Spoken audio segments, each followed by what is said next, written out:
மாணவியர்களுக்கு என்னுடைய அன்பான வணக்கம். இன்றைய வகுப்பு இலக்கண வகுப்பு. தொழில் பெயரை பற்றி நம்ம பார்க்க போறோம். உழவர் செய்யும் தொழில் உழுதல், தையல்காரர் செய்யும் தொழில் தைத்தல். இது மாதிரி உழுதல் தைத்தல்ங்கிற செயல்கள்ல பெயர்களா வருது பாத்தீங்களா? அத அல் தல் அப்படின்னு முடிந்தாவே தொழில் பெயர். நாம் செய்கின்ற அத்தனை செயல்களுமே தொழில் தான். சரிங்களா? அப்ப உழுதல் தையல் எண் இடம் காலம் பால் ஆகியவற்றை காட்டாது. தொழில் பெயர் எதெல்லாம் காட்ட எண் அப்படிங்கிறப்ப ஒருமை பன்மை தான் எண் சொல்றாங்க. இடம் அப்படிங்கிறது தன்மை முன்னிலை படர்க்கைங்கிறதா இடம். காலம் இறந்த காலம், எதிர்காலம், நிகழ்காலம், பால் அன்பால் பலன், அந்த மாதிரி ஒன்றன் பால், அது மாதிரி ஆகியவற்றை காட்டாது. படர்க்கை இடத்துல மட்டும்தான் தொழில் பெயர் வரும்னு சொல்றாங்க. படித்தல், ஆடல், நடிப்பு, எழுதல், இது பொருத்தல். தொழில் பெயரை விகுதி பெற்ற தொழில் பெயர், முதுநிலை தொழில் பெயர், முதுநிலை திரிந்த தொழில் பெயர்ங்கிறது 3 வகையா சொல்லலாம். இந்த வகைகளை பார்ப்போம்.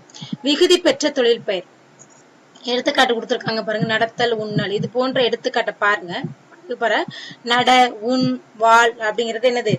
தல், அல், ஊ, கைங்கிற விகுதியோடு சேர்ந்து வந்திருக்கு. அப்ப இதெல்லாம் விகுதி பெற்ற தொழில் பெயர். நடங்கிறதோட தல் சேர்ந்திருக்கு, உன் அப்படிங்கறதோட அல் சேர்ந்திருக்கு, வாழ், ஊ சேர்ந்திருக்கு. அந்த மாதிரி விகுதி பெற்று வந்திருக்கு அப்படிங்கறது சொல்றாங்க.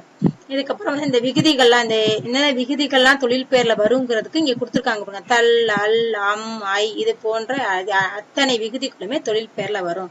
தருதல், தல், கூறல், அல், ஆட்டம், அம், விலை, ஐ, வருகை, கை, பார்வை, வை, இந்த மாதிரி இந்த சொல்லலாம் நீங்க பார்க்கிறப்ப இறுதியில இருக்கிறது அத்தனையுமே விகுதி. அதனால விகுதி பெற்ற தொழில் பெயர் அப்படிங்கறத சொல்றாங்க. அதன் பிறகு முதல்நிலை தொழில் பெயர். வானில் இடி இடித்தது, சோறு கொதி வந்ததுன்னு சொல்றோம். இப்ப இடி கொதி அப்படிங்கிறது என்ன பண்ணா இடித்தல் கொதித்தல். இப்ப இடிச்சிருச்சு, இடித்தல்ங்கிற ஒரு தொழிலையும் கொதித்தல்ங்கிற தொழிலையும் எனது உணர்த்துறதுக்கு தான் இந்த இடிங்கிற கொதி. இவர் ஏவல் ஒருமை வினையாக அமையும் வினைச்சொற்களின் வகுதி முதல்நிலை என்பர்.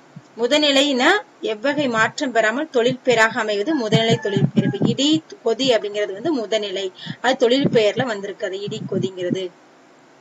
செல்லமாக ஒரு அடி அடித்தான், ஒரு அடி அடிச்சாங்கிற தொழில் தான். செல்லம் அப்படிங்கிறப்ப அது இணை முதல்நிலையாக வருது.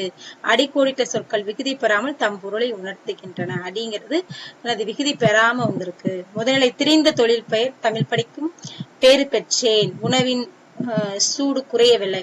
பேரு சூடு அப்படிங்கிற சொற்களை பாருங்க. பெரு சுடு, முதல் எழுத்து நீண்டு வந்திருக்கு. சுடுதான் சூடு வந்திருக்கு, பெருங்கிறது பேருவா வந்திருக்கு, தொழில் பெயரா மாறி இருக்கு. இவ்வாறு முதல்நிலை திரிவதால் உருவாகும் தொழில் பெயர் முதல்நிலை திரிந்த தொழில் பெயர் சொல்றாங்க. திரியாத தொழில் பெயர், திரிந்த தொழில் பெயர். விடு வீடு, மின் மீன், கொள் கோல். ஓகே, நன்றி.